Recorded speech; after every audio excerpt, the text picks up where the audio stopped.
Good morning students. எப்படி இருக்கிறீங்க? நல்லா இருக்கிறீங்களா? Very good students. எல்லாருமே கரெக்டாக ஆக்டிவிட்டியெல்லாம் கொடுக்கறத கரெக்டாக கம்ப்ளீட் பண்ணி சென்ட் பண்ணுறீங்க. Very good, very good.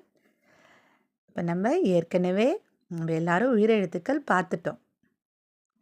உயிரெழுத்துக்கள் இப்போ எது லெட்டர் காமிச்சாலும் எந்த லெட்டரை எழுத சொன்னாலுமே உங்களுக்கு சொல்லவும் தெரியும், எழுதவும் தெரியும். எல்லாருக்கும் தெரியும்ல? இப்போ ஒரு முறை எல்லோரும் ரீகால் பண்ணலாமா? என் கூட சேர்ந்து நீங்களும் சொல்கிறீங்களா? சொல்லுங்க பார்ப்போம். உயிரெழுத்துக்கள் மொத்தம் எத்தனை?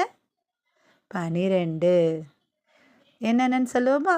அ, ஆ, இ, ஈ, உ, ஊ, ஏ, ஏ, ஐ, ஓ, ஓ, ஔ. ஓகே. இப்போ இந்த உயிரெழுத்துக்கள் சொல்லும்போது நீங்கள் கவனிச்சிங்களா? சவுண்டு குறைச்சும் வருது, கூடவும் வருது. அதை நம்ம கவனிச்சோமா? இது யாரெல்லாம் கவனிச்சிங்க? ஓகே. உங்களுக்கு ஒரு சில பேருக்கு அதை கவனிச்சிருப்பீங்க. இப்போ நான் அதுக்கான விளக்கத்தை உங்களுக்கு இன்றைக்கி சொல்லித்தரப்போகிறேன். உயிரெழுத்துக்களில் இருக்கிற 12 எழுத்தில் 2 வகையான ஓசை. ஓசை மீன்ஸ் ஒலி, சவுண்ட். இது வரதை நீங்கள் கவனிச்சிங்க. இது என்னென்ன எப்படி எந்தெந்த எழுத்து அப்படின்றது தான் இன்றைக்கி பார்க்க போகிறோம்.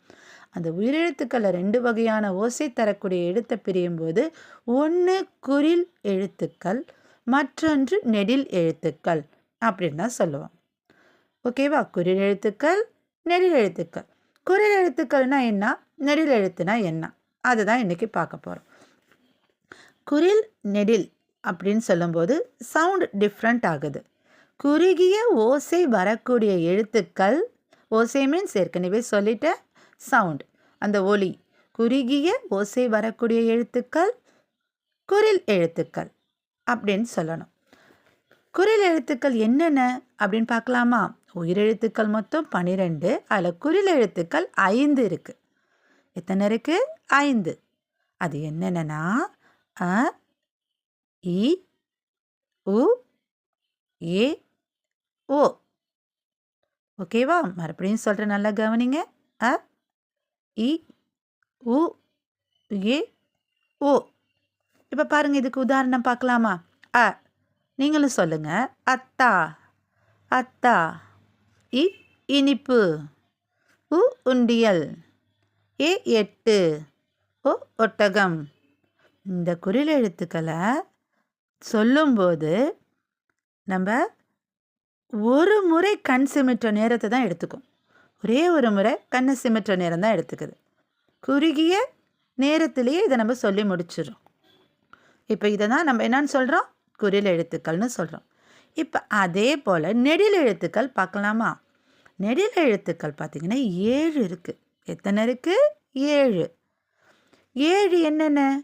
ஆ, ஈ, ஊ, ஏ, ஓ, ஐ, ஔ. இப்போ பாருங்க, இதுக்கு உதாரணத்தை. ஆ, ஆலமரம். ஈ, ஈசல். ஊ, ஊட்டி. ஏ, ஏலக்காய். ஐ, ஐவர். ஓ, ஓநாய்.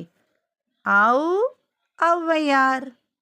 இப்போ பாருங்க, மறுபடியும் சொல்ற. ஆ, ஈ, ஊ, ஏ, ஓ, ஐ, ஔ. இப்போ பாருங்க, இந்த 7 எழுத்துக்களும் நம்ம சொல்லும்போது 2 முறை கண் சிமிட்டுற நேரத்தை எடுத்துக்கும். அப்போ குறுகிய ஓசைக்கு 1 முறை, நீண்ட ஓசைக்கு 2 முறை. இப்போ குறில் எழுத்துக்களுக்கு குறைச்சி வருது. இதே பார்த்திங்கன்னா நெடில் எழுத்துக்கு நீண்டு வருது. இதை தான் குறில் நெடில்னு சொல்கிறோம். இது உங்களுக்கு எல்லாருக்கும் இப்போ புரியுதா?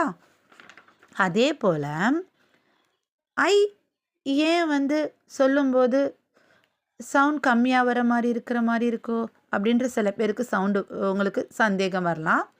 ஐ குறில் கிடையாது. குறில்னு சொல்லக்கூடாது, நெடில்னு தான் வரும்.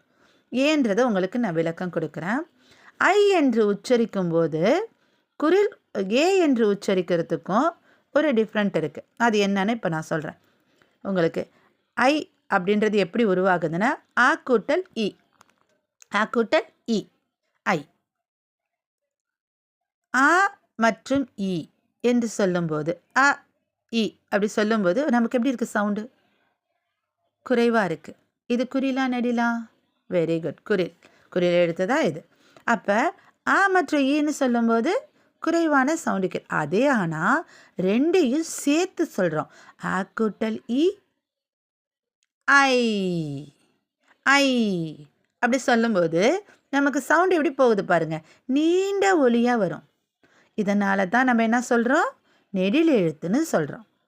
இப்போ எக்ஸாம்பிள் உங்களுக்கு இன்னும் விளக்கமாக சொல்லணும்னா ஏ. நான் சொல்கிறத கவனிங்க. ஏ, ஏனா ஏ வரும்போது எப்படி வரும்? நமக்கு அதோட சவுண்டு எப்படி வருது?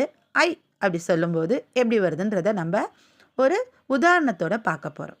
ஏன்னு சொல்லும்போது அது குரில், ஐன்னு சொன்னால் நெடில். ஏ எலி, எருது, எட்டு. இப்போ இது பாருங்கள், இதெல்லாம் குரில், குறுகிய சவுண்டு. இதே ஐ அது சொல்கிறோம் நெடிலில் வர்றத. ஐவர், 50, ஐயம் இப்படி நம்ம சொல்லிக்கிட்டே போகலாம். நிறைய வார்த்தைகள் இருக்குது. இதை தான் நம்ம தனியாக பிரிக்கும்போது ஐன்னு சொல்லும்போது அது நெடில் எழுத்தில் வரும். இப்போ அது புரியுதா உங்களுக்கு? ஓகே, இன்றைக்கி நம்ம உயிரெழுத்துக்களில் வரக்கூடிய 2 விதமான சவுண்ட்ஸையும் பார்த்தோம், குரில் நெடில்னு. இப்போ உங்களுக்கு பயிற்சி நேரம், எக்ஸசைஸ். ஓகேவா? எக்ஸசைஸ் 2 கொடுத்துருக்கேன் மிஸ். அதில் 1, 2ன்னு கொடுத்துருப்பேன். அதில் ஃபஸ்ட்டு என்னென்னா வார்த்தையின் மூலம் நீங்கள் சொல்லணும். குறில் எழுத்துக்களில் ஒரு 5 வார்த்தையும் நெடில் எழுத்தில் ஒரு 5 வார்த்தையும் அழகாக எனக்கு சொல்லி தெளிவாக அனுப்பணும். அதே மாதிரி எக்ஸசைஸ் 2ல் மிஸ் உங்களுக்கு சில வார்த்தைகளை கொடுத்துருப்பேன், சில சென்டென்ஸ் மாதிரி கொடுத்துருப்பேன், சில வேர்ட்ஸ் கொடுத்துருப்பேன். அதில் எது குரில் எது நெடில் அப்படின்னு நீங்கள் எழுதி அனுப்பணும். ஓகேவா ஸ்டூடெண்ட்ஸ்? அழகாக நீட்டாக உங்கள் ப்ரெசன்டேஷன் அழகாக இருக்கணும். மிஸ் அதுக்கு தனியாக மார்க் போடுவேன். ஓகேவா? உங்களோட அழகாக எழுதுனீங்கன்னா அழகாக சொல்லணும். ஓகே, இதுதான் இன்றைக்கி உங்களுக்குள்ள exercise. Okay, thank you. Have a nice day.